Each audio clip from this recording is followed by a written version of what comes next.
कहते हैं दुनिया में अगर सबसे महफूज कोई जगह है तो वो है एक माँ की गोद।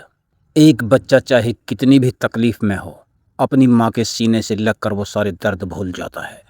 लेकिन क्या हो अगर वही माँ की गोद एक बच्चे के लिए मौत का रास्ता बन जाए?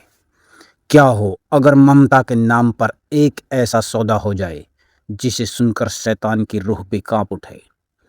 दोस्तों, आज जो कहानी मैं आपको सुनाने जा रहा हूँ ना, वो कोई आम कहानी नहीं है। ये एक ऐसी खौफनाक और दिल दहला देने वाली हकीकत है जिसने रिश्तों, इंसानियत और माँ बाप के भरोसे को सरेआम चौराहे पर लाकर खड़ा कर दिया है। ये कहानी है एक ऐसे 6 महीने के मासूम की जिसने अभी तक ठीक ठाक से अपनी आंखें भी नहीं खोली थीं, लेकिन उसे एक ऐसी सजा मिली जिसका वो हकदार कभी नहीं था। दिल थाम कर बैठिएगा, क्योंकि इस कहानी का आखिरी पन्ना जब खुलेगा तो आपके पैरों तले जमीन खिसक जाएगी। तारीख थी 13 जुलाई, जगह यूपी का मेरठ शहर और इलाका नौचंदी थाना। सुबह सुबह एक कूड़ा बीनने वाला शख्स वैशाली कॉलोनी के पास एक खुले नाले के किनारे कचरा छांट रहा था। तभी उसकी नज़र नाले के काले गंदे पानी में तैरती हुई एक चीज पर पड़ती है। वो पास जाता है और जो वो देखता है उसकी चीख निकल जाती है। उस गंदे नाले में एक 6 महीने के मासूम बच्चे की लाश तैर रही थी। पुलिस आती है, बच्चे की लाश को निकाला जाता है। 72 घंटे तक उस नन्ही सी जान को मोर्चरी में रखा जाता है, इस उम्मीद में कि कोई तो रोता बिलखता हुआ आएगा और कहेगा कि ये मेरा बच्चा है, लेकिन कोई नहीं आता। पोस्टमार्टम रिपोर्ट आती है जिसमें पता चलता है कि बच्चे की मौत डूबने से हुई है। अब सवाल ये था कि आखिर ये बच्चा है किसका? कौन है वो अभागा जिसके घर का चिराग इस गंदे नाले में बुझ गया? और सबसे बड़ा सवाल, ये हादसा था या फिर कत्ल? अब इस कहानी में मेरठ से लगभग 200 किलोमीटर दूर सहारनपुर के गंगोह इलाके के दौलतपुर छन्नो गांव चलते हैं। यहाँ एक आदमी रहता था, इमरान। बेचारा सीधा साधा मजदूर, पत्नी शबाना और 6 महीने के बेटे साहिल की अच्छी परवरिश के लिए इमरान पंजाब के भटिंडा में एक राइस मिल में दिन रात पसीना बहाता था। 14 दिन बीत चुके थे उस लावारिस लाश को मिले हुए। उधर भटिंडा से इमरान छुट्टी लेकर खुशी खुशी अपने गांव लौटता है। हाथ में अपने 6 महीने के बेटे के लिए खिलौने हैं, लेकिन जैसे ही वो घर पहुंचता है, दरवाजे पर ताला लटक रहा था। इमरान पड़ोसियों से पूछता है, भैया शबाना कहाँ है? मेरा साहिल कहाँ है? सब कहते हैं कि वो तो कई दिन से गायब हैं। किसी को कुछ नहीं पता। इमरान के पैरों तले जमीन खिसक जाती है। एक बाप का कलेजा फटने लगता है। वो पागलों की तरह अपनी बीवी और बच्चे को ढूंढता है।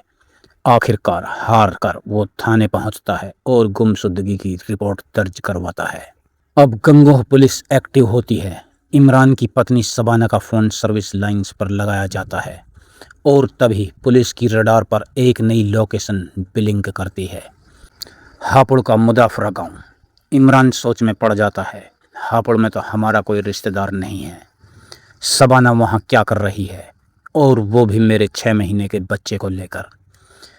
26 जुलाई को पुलिस की एक टीम हापुड़ के उस गांव में दबिश देती है और वहाँ जो नज़ारा इमरान देखता है, उसके होश उड़ जाते हैं। उसकी बीवी शबाना वहाँ मौजूद थी, लेकिन वो अकेली नहीं थी। वो एक गैर मर्द के साथ रह रही थी। उस आदमी का नाम था विशाल कुमार। लेकिन रुकिए, इमरान की नज़रें सिर्फ एक चीज़ ढूंढ रही थी, उसका बेटा साहिल कहाँ है? इमरान भागकर शबाना के पास जाता है और पूछता है, शबाना मेरा बच्चा कहाँ है? मेरा साहिल कहाँ है?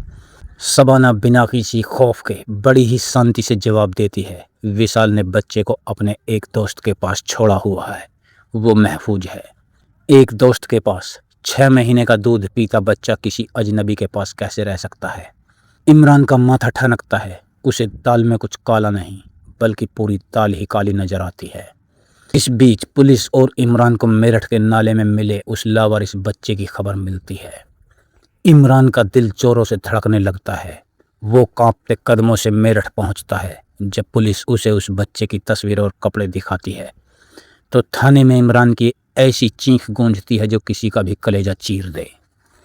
हाँ, वो नाले में मिली 6 महीने की लाश किसी और की नहीं, इमरान के जिगर के टुकड़े साहिल की थी। अब आप सोच रहे होंगे कि आखिर उस मासूम की जान किसने ली, क्या विशाल ने, या इस साजिश में कोई और भी था। दोस्तों, अब जो सच मैं आपको बताने जा रहा हूँ वो आपको सोचने पर मजबूर कर देगा कि क्या आज के दौर में भरोसा नाम की कोई चीज बची भी है। पुलिस विशाल और शबाना दोनों को हिरासत में लेती है, कड़ाई से पूछताछ होती है और फिर जो कहानी सामने आती है वो शुरू होती है एक मोबाइल फ़ोन से। हाँ, वही मोबाइल फ़ोन जो आजकल हर किसी के हाथ में है।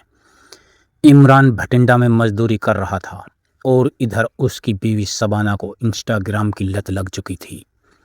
रील देखते देखते शबाना की दोस्ती हापुड़ के रहने वाले विशाल से हो गई। चैटिंग शुरू हुई, बातें होने लगीं और ये दोस्ती कब उस गंदे और नापाक इश्क में बदल गई पता ही नहीं चला। आशिकी का भूत शबाना के सिर पर ऐसा चढ़ा कि उसे अपना पति, अपना घर, अपना 6 महीने का बच्चा सब बोझ लगने लगा। दोनों ने साथ रहने की प्लानिंग कर ली। तारीख थी 12 जुलाई की रात। शबाना घर में झूठ बोलती है कि वो साहिल की दवा लेने जा रही है। वो बच्चे को गोद में उठाती है और सीधा पहुंचती है मेरठ के सोहराब गेट बस स्टैंड। वहां उसका इंस्टाग्राम वाला आशिक विशाल पहले से खड़ा था। सीसीटीवी फुटेज में साफ दिखता है कि शबाना और विशाल वहां मिलते हैं, लेकिन विशाल के इरादे कुछ और ही थे। विशाल शबाना से कहता है, देख शबाना, मैं तुझे तो अपने साथ रख लूँगा, लेकिन इस बच्चे को मेरा परिवार कभी नहीं अपनाएगा। इसे हमें रास्ते से हटाना होगा। एक पल के लिए सोचिए, एक माँ क्या करती? वो शेरनी की तरह उस आदमी पर झपट पड़ती, लेकिन नहीं, इश्क में अंधी हो चुकी उस कलयुगी माँ ने कोई विरोध नहीं किया। विशाल ने शबाना को पट्टी पढ़ाई की वो बच्चे को किसी परिचित के पास सुरक्षित छोड़ आएगा, और शबाना ने हंसते हंसते अपने 6 महीने के दूध पीते बच्चे को उस दरिंदे के हाथों में सौंप दिया। विशाल उस मासूम को लेकर नौचंदी इलाके के उस अंधेरे नाले के पास पहुंचता है। उस छोटे से बच्चे ने शायद विशाल को देखकर मुस्कुराया भी होगा, लेकिन उस शैतान के हाथ नहीं कांपे। उसने उस नन्ही सी गर्दन को अपने हाथों से दबाया और उसकी सांसें छीन लीं। फिर बिना किसी रहम के एक कचरे की तरह उस मासूम की लाश को उस गंदे नाले में फेंक दिया। विशाल वापस बस स्टैंड लौटता है, उसके हाथ खाली थे। शबाना ने एक बार भी नहीं पूछा कि मेरा बच्चा कहाँ है, कैसा है, और दोनों बड़े आराम से हापुड़ चले जाते हैं अपनी नई दुनिया बसाने एक मासूम की कब्र पर। आज विशाल पुलिस की गिरफ्त में है। शबाना भी सलाखों के पीछे जाएगी, लेकिन क्या इससे वो 6 महीने का साहिल वापस आ जाएगा? इस कहानी ने एक बार फिर ये साबित कर दिया है दोस्तों कि बड़ों की गलतियां, उनकी हवस और उनकी स्वार्थ की कीमत हमेशा बच्चों को चुकानी पड़ती है। साहिल ने तो अभी घर के बाहर की दुनिया ठीक से देखी भी नहीं थी। उसे क्या पता था कि जिस माँ की उंगली पकड़कर उसे चलना सीखना था, उसी माँ का अफेयर उसकी जान ले लेगा। ये सिर्फ एक कत्ल नहीं है, ये ममता का कत्ल है, ये इंसानियत का कत्ल है। सोशल मीडिया के इस दौर में लोग इतने अंधे हो गए हैं कि उन्हें सही और गलत, खून और पानी में फ़र्क ही नहीं नज़र आता। आपकी इस पूरी घटना पर क्या राय है? उस माँ और उस आशिक को क्या सज़ा मिलनी चाहिए? कमेंट बॉक्स में ज़रूर बताइएगा। और हाँ, अगर ये कहानी आपके दिल तक पहुँची हो तो इसे अपनों के साथ शेयर ज़रूर करें, ताकि कोई और मासूम इस तरह किसी की हवस का शिकार न बने। अपना और अपने बच्चों का ख्याल रखें। मिलते हैं अगली सच्ची और खौफनाक कहानी के साथ।